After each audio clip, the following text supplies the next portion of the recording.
ప్రియులారా, దేవుడు మనకేం తక్కువ చేయడండి. ఏదన్నా కొద్దిపాటి శ్రమలు ఎదురైనా ప్రభువుకు తెలియకుండా ఏవి రావండి. ప్రభువుకు తెలిసి అనుమతించాడు అంటే తప్పకుండా వాటిని ఆయనే తీసేస్తాడండి.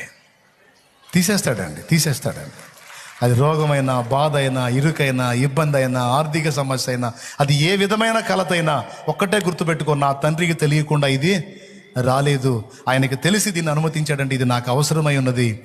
అవసరం లేనప్పుడు ఆయనే తీసేస్తాడని ధైర్యం తెచ్చుకోండి. అది విశ్వాసం. విశ్వాసం.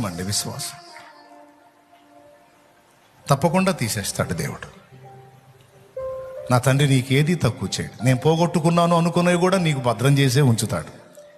యాకోబు ఏమనుకున్నాడండి? యోసేపును పోగొట్టుకున్నాను అనుకున్నాడండి. యోసేపు లేడు అనుకున్నాడండి. కానీ యోసేపును ఐగుప్తులో భద్రం చేసి ఏలికను చేసి యాకోబును అక్కడికి